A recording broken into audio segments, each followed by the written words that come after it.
Hello there everyone, my name is Clink and welcome back to Pikmin 2. Last time we took on the Snagret hole and defeated the pileated Snagret, thus finishing the Awakening Wood in its entirety. Today we're going to be returning to the Perplexing Pool, and we're going to be spending quite a while here, probably the next 6 or maybe even 7 parts, honestly. There's a lot to do here, especially on the surface. The caves here will be somewhat long, but I'm more worried about all of the surface stuff we have to take care of. So the first things I want to take care of is I'm going to get out, let's go with 60 blues. There are multiple things that are going to take quite some time that all need to get done here. So it looks like the Wollywog has not respawned, that's right there, so that's good. The first thing I'm going to do is I'm going to take care of some of these water dumples right here. We can get them to follow me. There we go. Just want to get 2 of them away from the other one, and then we'll attack them from behind, and then we should get these guys without losing anything. Yeah. I'm not too worried about killing one water dumple on its own without losing anything. So the main issue is we're going to have multiple dark bramble walls to take care of here. So let's throw about 20 blues onto this, and then we're gonna run away and go towards something else. Let's actually also take care of a few Wollywogs along the way. There's gonna be a lot of enemies that need to die in this area before we can really open everything up, but it should be fine. Like this Wollywog right here, he's not gonna be too much of a problem to deal with. Just the same old that we normally do. There's some shearwigs to take care of right here as well. That's not too bad. But yeah, there's a lot of things that just take absolutely forever to build here. I don't know why there's so many. But let's go ahead and get 10 onto this for now. We'll just let them work on that the whole day. We're basically gonna have to run around the whole area once again at the end of the day to take care of everything. Next, we're gonna take care of this Wollywog right here. Hopefully I don't lose any to this electric fence right here. That is more worrisome than the Wollywog to me. I didn't lose one, did I? No? Alright, we're good. Okay. Now, let's just throw 15 onto this and take care of this Skitterleaf. How many was that? 30, right? I think I threw 8. No? Okay. But now that a lot of that's taken care of, we can have our blues working on the last thing, but we're also going to have some yellows working on it. It's going to be the last bridge that there is to build here. I think there's maybe one more bramble wall, but the main goal is to just get most of the area open today. It doesn't have to be all about killing every enemy here. Just getting the area itself open is what I'm really after, since I'm assuming this is going to take 3 days to get everything done here. But if we can just get everything built or open by the end of the day, that would be great. So yeah, this bridge is going to take a while, and as you can see, there is a yellow gate over there, but we have this pathway right here like we did in Pikmin 1, and we're going to use that to also get some yellows over there so we can work on breaking down that electric wall as well. The other 40 slots are all going to be for yellows right now, or not. I thought I had more yellows than this. That's fine. What I'll do is just sprout a few more. I really thought I would have had a bit more yellows than that. That's kind of surprising. But these shearwigs are going to be for yellows right here, so I might as well. And I'm going to have to come back for some anyway, so let's throw 15 off to the side here. I had 33, right? Let's do that. That should be 15. Yep. And then they make this compartment a little easier for you to get your Pikmin into in this game than they were in Pikmin 1. But we can just kind of move all of our yellows along here, and it's a lot easier in this game to make sure they don't drown right here. We're gonna head throw our yellows there, and that bridge will probably get done pretty quickly, actually. I'm gonna go ahead and swap over to Louie. As you can see, that bramble wall has made a little bit of progress. But the main attraction that I want to get to is actually going to be with the rest of our yellows. Wow, I forgot about that. Let's not lose a yellow to a shearwig. There we go. It's gonna be over this way, past the swooping snitch bugs.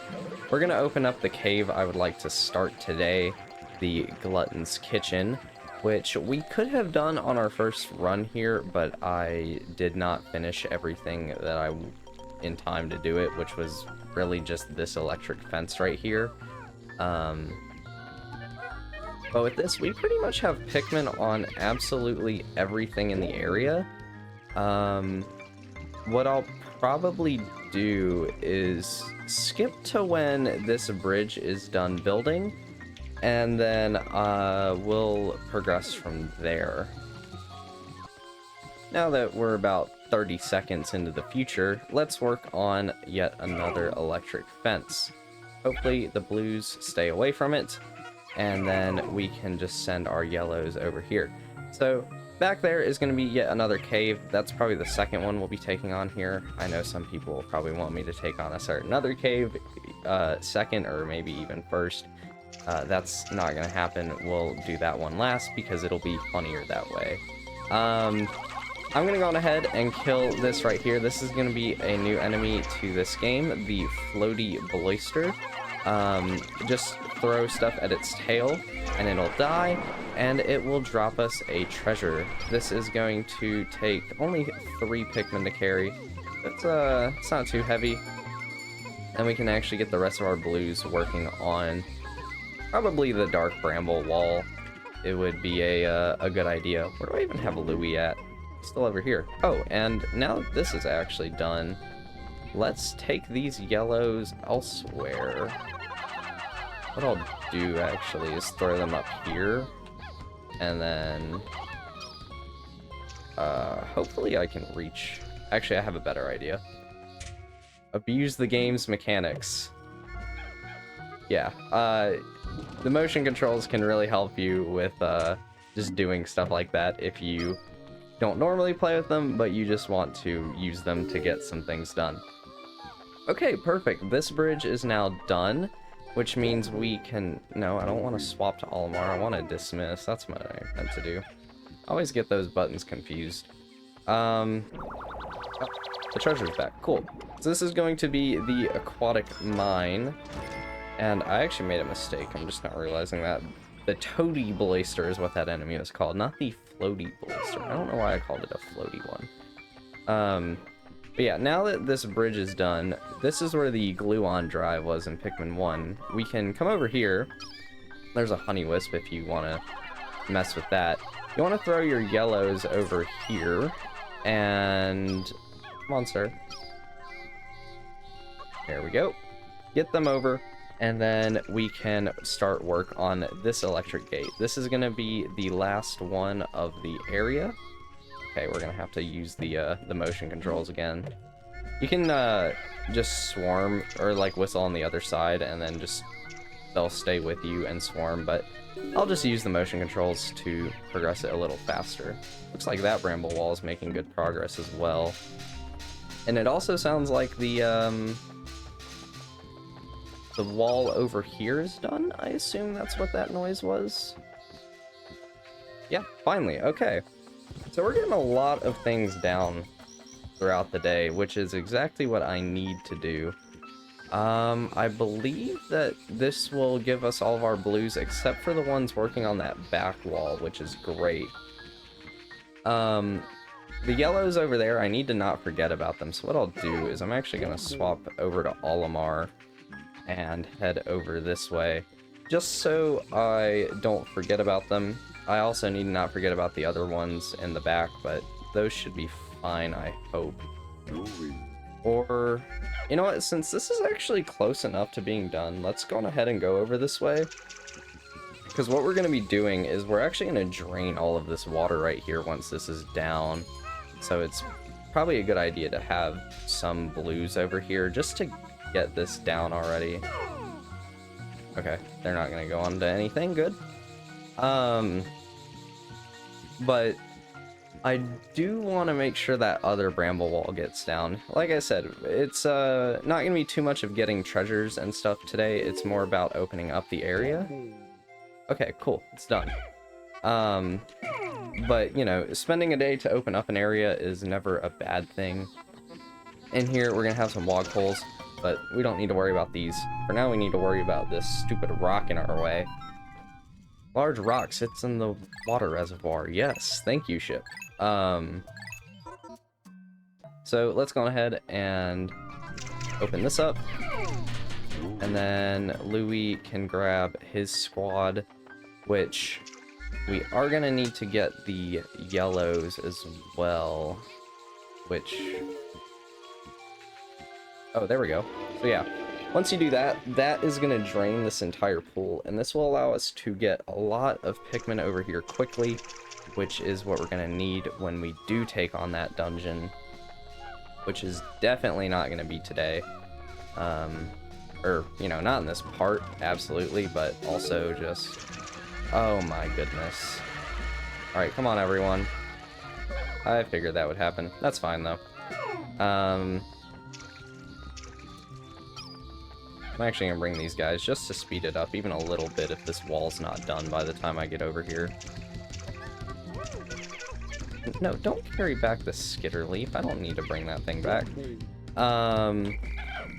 Let's grab all of our Pikmin with Olimar, and then we'll run back over this way. I might also just go on ahead and sprout a few extra blues with this 10 pellet right here.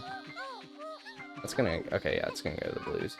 They should just come this way, and then we'll get our squad ready for the Glutton's kitchen, which we should be able to walk over to today, I hope, at least. Yeah, now that this is done.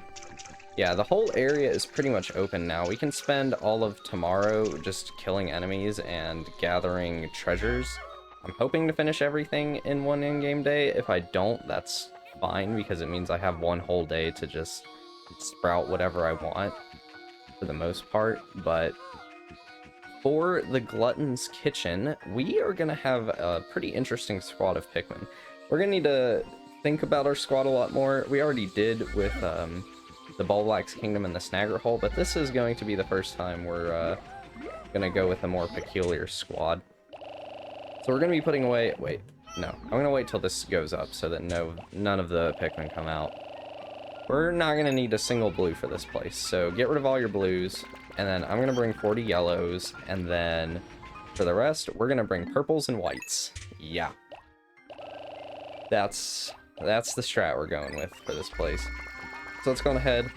Let's actually just bring... No, I like this. Yeah, I'm going to go with this. Purples and whites, which does mean you're going to want to play a little more conservatively maybe, so that you don't lose any of your purples and or whites, since, you know, they're a much more finite resource. In fact, I would probably just bring more yellows with you if you're, if you have them, but since I don't, I'm just going to go with this. 30 purples is definitely more than enough, but we're going to be encountering a few tough enemies in here, so you might want to, have them. I went the wrong way here. You know what? We're gonna see if I can cheese this a little bit. Alright. Motion controls on once again. Oh man, the whistle only goes so far. Here's what I'm gonna have to do. Everyone over here.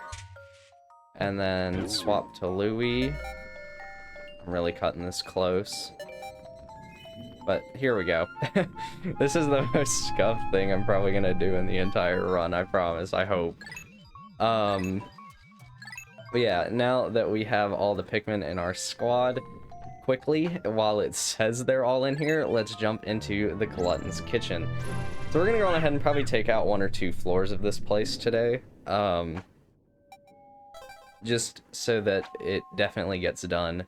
next time, but the day will also end immediately, so I might just do one floor today and split it up a bit more. But yeah, this place is pretty interesting for its setting. It's much more like a playroom, but we are going to be introduced to quite a lot of new enemies here, starting with the dwarf bullbear. These guys were in Pikmin 1. And they function mostly the same here, although in Pikmin 1 you had to hit them on their head twice. I don't know if that's just a byproduct of the purple Pikmin, that we aren't hitting their head twice and they're still dying instantly. No, that one I hit with a white and it still instantly died. So they are not too much of a problem. They're much like dwarf bulborbs in that you hit them on the head and they die. They just will attack your Pikmin a little bit faster, really. But nothing too bad on this first floor. You can go ahead, take out all 10 of them here, and, you know, just grab your one treasure here. This first floor really is not too bad. I would say it's, gonna be much worse from here on out, though, as, this is definitely gonna be... Well, if the Bulblax Kingdom was the first one to give us bomb rocks falling out of the sky, this is going to be the first cave that is just outright evil with its enemy placements, which we're going to see in a couple sublevels, but for now, let's just jump down to the second one and see what we can find down here.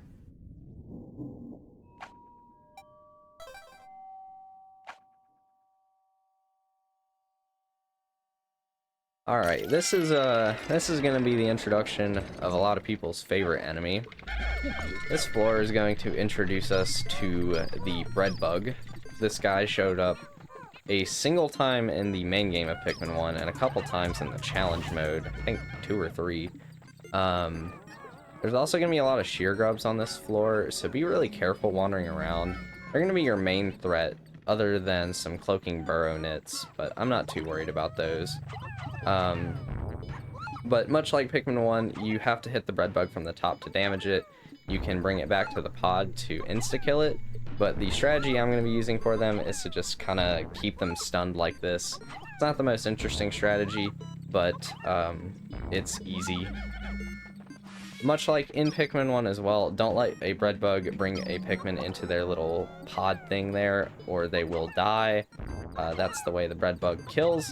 And this dungeon is going to have a lot of the bread bug. They're going to be on this floor, they're going to be related to the boss, and, you know, they're the best enemy in the game. It's the bread bug. Come on, look at this guy. He's the best. And he's coming back in Pikmin 4, which is amazing. Although this will probably not even be up until after Pikmin 4 is out. Yeah, I'm recording this one pretty far in advance, I guess. But let's see. Ah, there's another male shear grub. I want to make sure I deal with these male ones. Can you get back up here? Thank you. Okay. Where is the cloaking burrow net? There he is. Wait, is there a shear grub over here? No? There's definitely going to be some near the cloaking burrow net, knowing my luck. Okay, it's just female. That's fine. Not a male one, which means we don't have to worry about losing Pikmin. And we can just continue our leisurely stroll. I feel like this floor is unnecessarily big for some reason. There's so much space to it when there really doesn't need to be, and you don't need to carry this guy back. There's only one cloaking burrow in it, so there's no more of those to worry about. It looks like we might have gotten rid of all the shear grubs. So let's go on ahead and take out Mr. Breadbug. Mr. Breadbug, let me hit you. Oh my gosh, please. Yeah, I'm not very good at hitting the breadbugs, if you can't tell. This one. This is gonna be the one, right? Nope. There we go. Yeah, once you hit them once, it's pretty easy to keep them stunned. You just have to actually be patient and wait for them to roll back over, and then you can kill them pretty easily. And now that this guy is dead, I'm gonna just go around and collect the treasures. There's going to be 2 on this floor, I believe. So I will skip to whenever I find them. Well, I've located one of the treasures in this bottle cap. Gone ahead and put some whites on it since we brought a lot of whites. This is probably going to be the dungeon I bring the most whites to out of any in the game. The other one is over here. Okay. It's going to be this big cookie. Let's just, more whites. That's the nice thing about bringing a lot of whites is you can carry parts back really fast, or treasures. Yeah, let's go on ahead and run over to the exit while those are going back. I'm not going to skip since they're going to get there pretty quickly, honestly. Yeah, this first one is going to be called a different thing in pretty much every region, but I believe it's the massive lid in this version. Oh no, it's the happiness emblem. Right, okay, so this was changed to this in the Wii version of the game. In the GameCube version, it was called the massive lid. And then we have the imperative cookie getting back now as well. This is going to be only 25 Pokos, but we're getting pretty close to that 10,000 debt requirement. But yeah, that is everything on this floor, and that's all I'm going to do for today. We got a lot done, so I will end it here, but I'll see you guys next time where we'll be continuing the Glutton's Kitchen. I'll see you then. Bye-bye.